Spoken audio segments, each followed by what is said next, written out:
Hey guys, Ben Crosswhite here. Welcome back to the video. And today we're going to talk about the worst ab exercise that you can do. So you need to cut it out completely. Get rid of it right now. Right now, cut it out.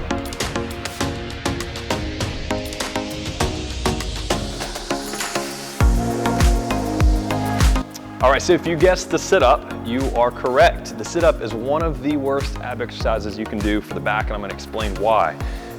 With me, I have let's call him Charles. Charles here, just a spine, a vertebrae. I'm going to go through a little anatomy first. So you have discs between these vertebral bodies here, and they are just shock absorbers, basically. You have the inner part of that disc, it's called the nucleus pulposus, and it's just a shock absorber. The outer ring of that disc is called the annulus fibrosus. So big words there, but basically they're shock absorbers, and you have all these different, 33 different vertebral bodies there, and the lumbar spine is one of the worst ones affected with doing a sit-up.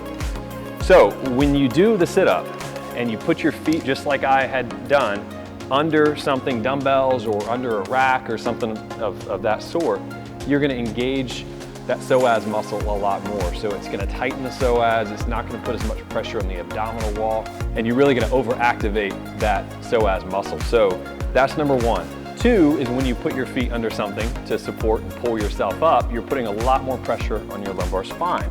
It's the same thing as when you have a dumbbell out at 90 degrees. It's going to put 15 times the pressure on your lower back when you have the dumbbell that far away from your body. When you bring your upper body up, where there's a lot of weight, most people, some more than others, but when you do it, then it's going to put a lot of pressure on that lower back, especially about halfway up is where you're going to feel that. The other thing that this is going to do is flex your spine. No one's gonna keep a straight back coming up.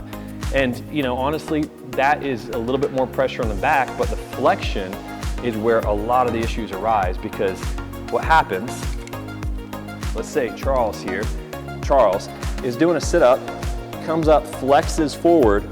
What happens, you have a little bit of movement in the facet joints right here. So each facet joint, it's actually a synovial joint in between, but that facet joint there distributes pressure. So there's 35% on both sides that it helps with the pressure. The intervertebral disc is 30%.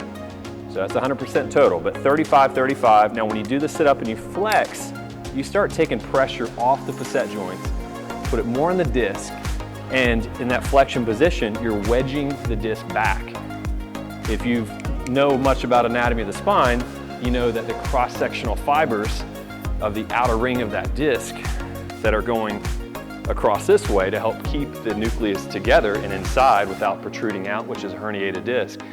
So what happens when you do the flexion and you come up all the way to here multiple times in a row, usually fast and without control, and already a bad back, you don't have the paraspinal strength, you don't have the core strength.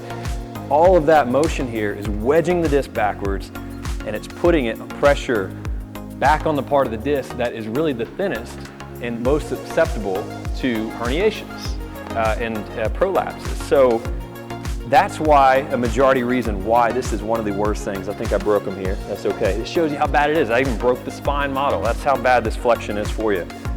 The problem with that too is when you have a herniation of that disc, you see the foramina right here where the nerve is coming out, the spinal column and then the foramina, and this foraminal nerve comes out here, and it's going to press back. You can see the herniation on this side right here, and it's pushing on that nerve. That's when you get different radiculopathy and nerve issues going down your legs. But sit-ups are one of the worst. Sitting is going to be similar in putting your spine in a flexion position.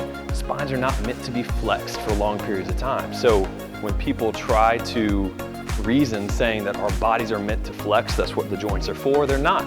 It's not the shoulder joint, it's not the hip joint. Those are different. The spine is meant to flex very minimal amounts and not very repetitively. So just be cautious with that. All right guys, so there you have it, what not to do for an ab exercise, the sit-up. Cut it out right now. I hope you learned a little something about the spine with Charlie and I. Thank you for the demo, buddy. Sorry about your back, but that's what happens when you do the sit-up. If you want to learn what exercises to do, go check out the video. It's tagged in this video so you can see it. It's attached, and it's a 6-minute ab exercise, beginner to intermediate. and I'm gonna put out more and more content, guys. So keep following, subscribe, and thanks for watching.